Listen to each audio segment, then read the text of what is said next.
संकल्प में आप सबका स्वागत है। मैं अविनाश आप लोगों का स्वागत करता हूं आज के अपने इस वीडियो में, जो कि फिजिक्स की ओर है। चलिए आज हम फिजिक्स के बहुत ही इंपॉर्टेंट चैप्टर समझते हैं, प्रकाश का वर्ण विक्षेपण। प्रकाश का वर्ण विक्षेपण ये फिजिक्स में एक बहुत ही इंपॉर्टेंट और सबसे ज़्यादा जो 10th क्लास के स्टूडेंट हैं उनके लिए इंद्रधनुष जो क्वेश्चन आता है बार बार पर एग्जाम में, उसके लिए बहुत ही ज़्यादा इंपॉर्टेंट होने वाला है। तो चलिए हम समझते हैं बारीकी से प्रकाश का वर्ण विक्षेपण। प्रकाश का वर्ण विक्षेपण में सबसे इम्पोर्टेंट पहले हम जो उसका बेस होता है वो प्रिज्म होता है। उसको हम पहले प्रिज्म को हम समझ लेते हैं, फिर उसके बाद प्रकाश का वर्ण विक्षेपण कैसे होता है वो समझेंगे। क्योंकि वर्ण विक्षेपण जो होता है वो प्रिज्म के माध्यम से ही होता है, इसलिए पहले हम प्रिज्म को समझ लेते हैं कि क्या होता है आखिर प्रिज्म। तो प्रिज्म कुछ ज़्यादा नहीं, बस एक इस टाइप का इस तरह का एक शेप होता है और यह एक पारदर्शक माध्यम होता है जिसके आर पार प्रकाश गमन कर सकते हैं, उसको हम पारदर्शक माध्यम कहते हैं। तो प्रिज्म कुछ ज़्यादा नहीं, बस एक पारदर्शक माध्यम होता है। इसमें हम देखेंगे कि दो त्रिभुज होता है।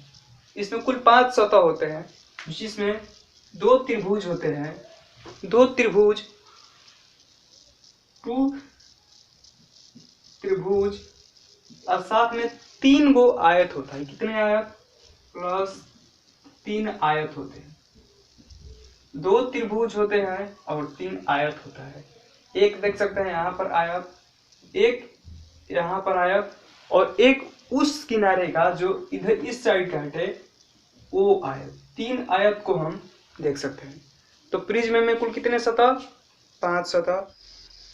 आई होप आपको प्रिज्म समझ में आ गया होगा।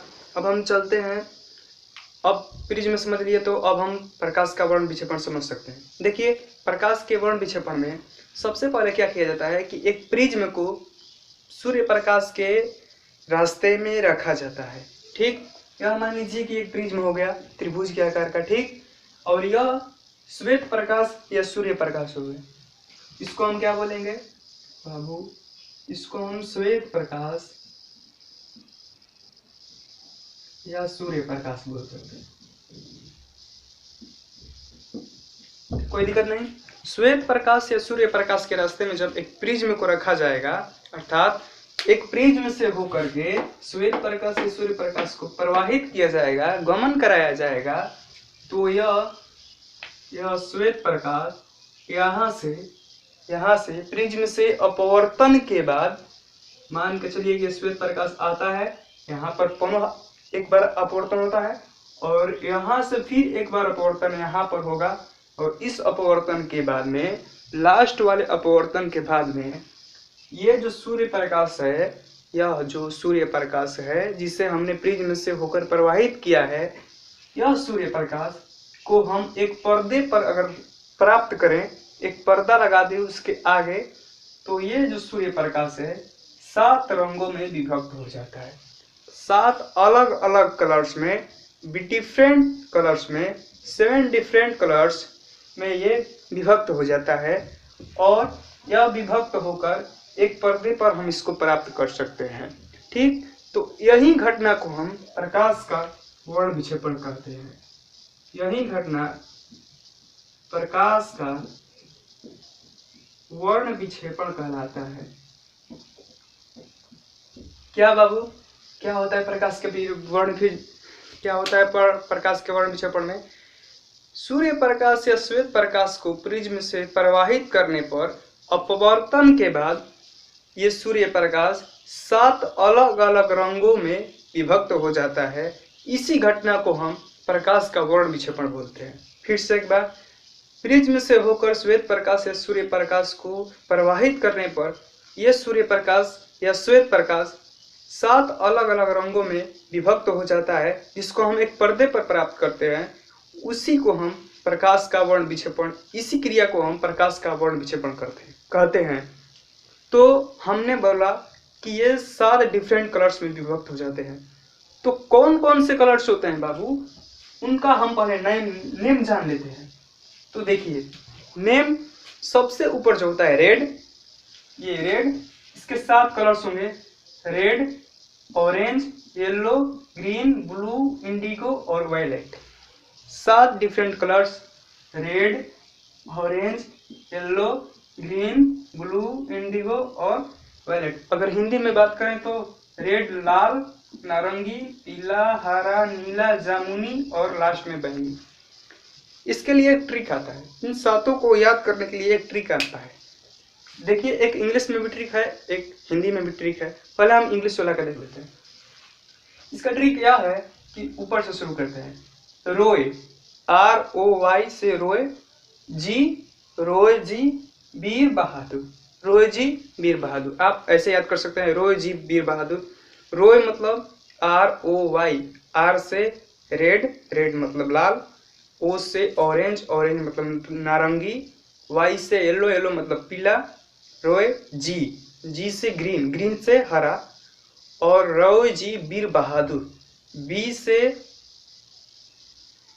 ब्लू, ब्लू से नीला, आई से इंडिगो, इंडिगो से जामुनी, और लास्ट में वी से आपका हो जाएगा वायलेट, वायलेट से आपको होगा बैंगनी। ठीक, आपको ये 7 कलर्स याद रखने होंगे। और इसका हिंदी में एक ट्रिक होता है, वह जानी ही पिनाला। नीचे से शुरू करिए, पहला पहला अक्षर लेकर चलिए। वह, इसका वह, यहाँ से जा, यहाँ से नी, यहाँ से ह, यहाँ से पी, यहाँ से ना, और यहाँ से ला। क्या हो जाएगा बाबू? यहाँ से मिला देंगे तो नीचे से पढ़िए, नीचे से पढ़ने पर आएगा वैजानी पिनाला, वैजानी पिनाला, वैजानी पिनाला, रोएजी वीर बहादुर। एक इंग्लिश का ट्रिक, एक हिंदी का ट्रिक, आपको याद रखना है। अब आते हैं हम कॉन्सेप्ट की तरफ। ये तो था प्रकाश का वर्ण विक्षेपण का डेफिनेशन और उसका सचित्र वर्णन।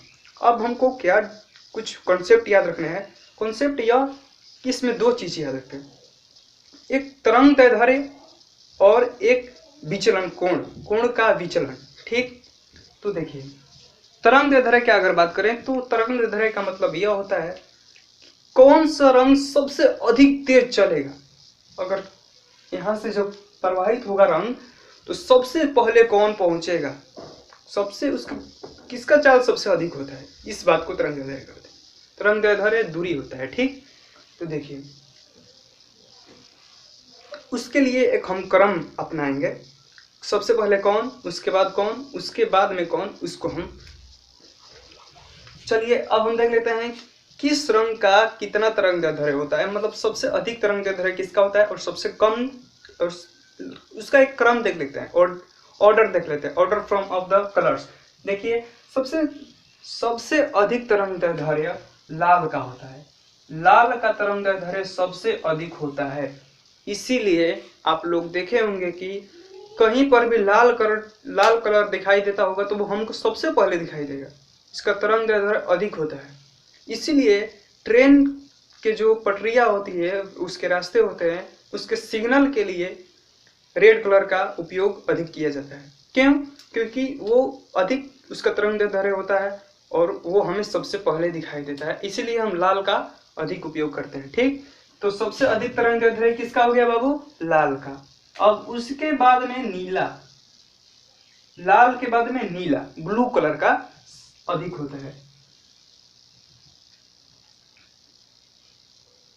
उसके बाद पीला, उसके बाद हरा, उसके बाद नीला, और उसके बाद जामुनी, और सबसे अंतिम में बैंगनी कलर का सबसे कम तरंग दैर्ध्य होता है। आपको दो ही याद रखने हैं, सबसे अधिक लाल रंग का और सबसे कम तरंग दैर्ध्य किसका? बैंगनी कलर का। दो चीज आप लोगों को याद रखने हैं। क्या क्या? सबसे अधिक तरंग दैर्ध्य किस रंग का? लाल रंग का, और सबसे कम बैंगनी कलर का। ठीक, अगर आपको पूरा याद रखना है तो कुछ नहीं करना है। देखिए क्या करना है, यहाँ से सबसे अधिक, यहाँ से बढ़ते घटते घटते घटते सबसे घट के आ जाएगा 0 पर। यहाँ पर ये बहुत कम दिखाई देगा बैंगनी कलर, दूर से हमें दिखाई नहीं देगा। और सबसे अधिक दूर कौन रहेगा तो भी दिखाई देगा? लाल।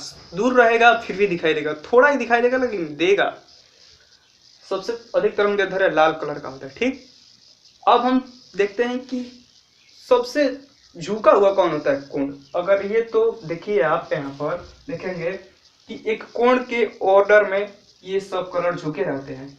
नहीं समझ में आ रहा है तो देख लीजिए, एक कोण यहाँ पर ऐसे कलर,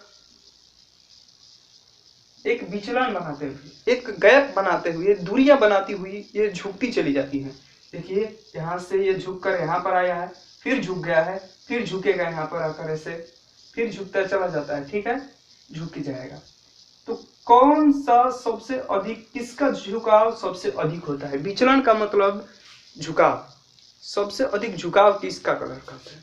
तो उसके लिए आप बता सकते हैं कि किसका झुकाव सबसे अधिक है। बैंगनी का सबसे झुकाव उत्पन्न है। सबसे नीचे जो रहेगा उसी का तो झुकाव उत्पन्न होगा ना। अब जो एक पेड़ पर डाली लटकी हुई है, तो जो सबसे नीचे लटकी हुई है वही तो सबसे ज्यादा झुकी होगी। तो जो सबसे नीचे कलर होता है वही आपका, उसी का सबसे विचलन अधिक होता है। ठीक, और जो सबसे ऊपर होगा उसका विचलन सबसे कम होगा। तो आप यहाँ पर बता सकते हैं कि सबसे विचलन किस रंग का?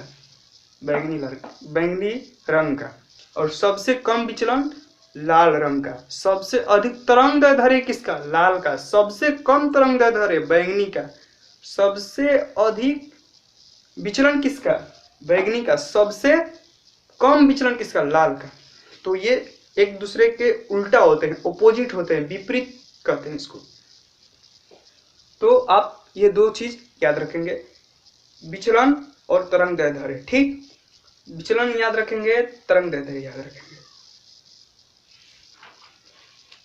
अब देखिए एक चीज और, ये जो 7 रंगों की एक पट्टी प्राप्त हुई है प्रकाश के वर्ण विक्षेपण के फलस्वरूप, एक 7 रंगों की रंगीन पट्टी प्राप्त होती है।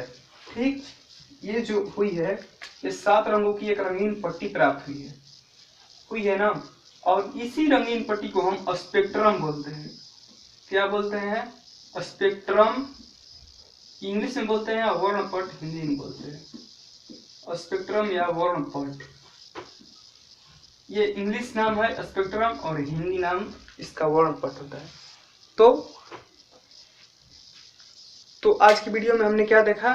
स्पेक्ट्रम देखा, सबसे पहले प्रिज्म देखा, उसके बाद प्रिज्म क्या होता है, उसके जो सतह होते हैं उसके बारे में देखा, और उसके बाद हमने प्रकाश का वर्ण विक्षेपण को एक डीपली तरीके से, ट्रिकली तरीके से समझा। उसके फलस्वरूप जो 7 कलर्स होते हैं उनको देखा, उनके सारे के सारे नामों को याद करने का हिंदी और इंग्लिश दोनों भाषाओं में हमने ट्रिक देखा। ठीक, उसके बाद हमने देखा कि जो तरंगदैर्ध्य किस रंग का अधिक, किसका ऑर्डर उसका देखा, तरंगदैर्ध्य का एक रंगों का ऑर्डर देखा, क्रम देखा। उसके बाद में हमने देखा विचलन के आधार पर उनका क्रम देखा, और सबसे लास्ट में हमने स्पेक्ट्रम को देखा। ठीक, तो आज की वीडियो में हमने यही सब महत्वपूर्ण बातों को सीखा।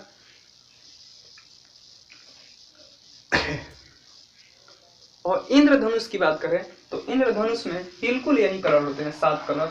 इंद्रधनुष में भी यही 7 कलर्स होते हैं। ठीक, इंद्रधनुष कोई अलग चीज नहीं होता है। वो क्या होता है कि वर्षा, जहाँ पर प्रिज्म हो जाता है, और इंद्रधनुष क्या होता है कि जब वर्षा होती है तो वर्षा के बाद में आकाश में वर्षा जल के सूक्ष्म बूंदे रह जाती हैं। वर्षा के जो जल होते हैं उसकी जो छोटी छोटी इकाइयां रह जाती है उसमें।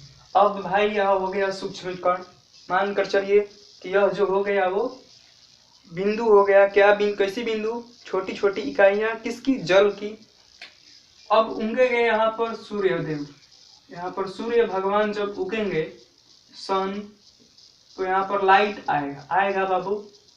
तो जब बताए हैं हम आपको कि जब सूर्य प्रकाश से श्वेत प्रकाश अपवर्तन के बाद 7 डिफरेंट कलर्स में बढ़ जाता है, तो यहाँ पर भी अपवर्तन हो जाएगा, और अपवर्तन के फलस्वरूप 7 गो रंग की एक रंगीन पट्टी प्राप्त होती है। इसी को हम इंद्रधनुष बोलते हैं। यह इंद्रधनुष इस तरह का अर्धवृत्ताकार दिखाई देता है, 7 कलर्स होते हैं। ठीक, यह कोई ज्यादा कुछ इम्पोर्टेंट चीज है लेकिन उतना कठिन नहीं है। क्या होता है कि इंद्रधनुष और वर्ण विक्षेपण एक ही चीज होता है। यहाँ पर वर्ण विक्षेपण में प्रिज्म में महत्वपूर्ण भूमिका निभा देता है, और जबकि इंद्रधनुष में क्या, कहाँ से हो जाता है? तो जल के सूक्ष्म कणों से। ठीक, बाकी कलर्स सेम होते हैं। कलर्स इंद्रधनुष में भी उतने ही 7 कलर्स, और इसमें भी प्रिज्म में भी, वर्ण विक्षेपण में भी उतने ही कलर्स। तो इंद्रधनुष के बारे में भी समझ गए आप लोग। तो ये 7 कलर्स आप लोग याद रखेंगे। प्रकाश का वर्ण विक्षेपण याद रखिएगा। इंद्रधनुष क्या है, ये हमारे टेस्ट में आया था। इंद्रधनुष क्या है, सचित्र वर्णन करें। यह 10th क्लास के जो इस बार का 2021 का जो टेस्ट हुआ था उसके क्वेश्चन में आया था, 5 नंबर का क्वेश्चन था। अतः आप लोग इस चीज को एक अच्छे तरीके से पेन डाउन करके अगर पढ़े होंगे तो ठीक है, रिवीजन कर लिए, और नहीं पढ़े होंगे तो प्लीज इसको आप पेन डाउन करके और बढ़िया से 2-4 बार वीडियो को देखिए, समझिए और समझने का प्रयास कीजिए। अगर कुछ समझ में नहीं आया तो उसको आप कमेंट में शेयर कीजिए, और जरूर नहीं तो जरूर आपको और भी अच्छे तरीके से समझाया जाएगा। ठीक है, अगर ये वीडियो आपको पसंद आया है तो प्लीज़ मेरे वीडियो को लाइक कीजिए, ज़्यादा से ज़्यादा शेयर कीजिए, और चैनल को सब्सक्राइब करना तो भूलना मत कीजिएगा। और बेल आइकन तो आप लोग बजाता ही नहीं है, आप लोगों से शिकायत है मेरा। और लाइक करने में तो इतना कंजूसी कर रहा है कि बाप रे बाप। चलिए अगले वीडियो में मिलेंगे, तब के लिए जय हिंद।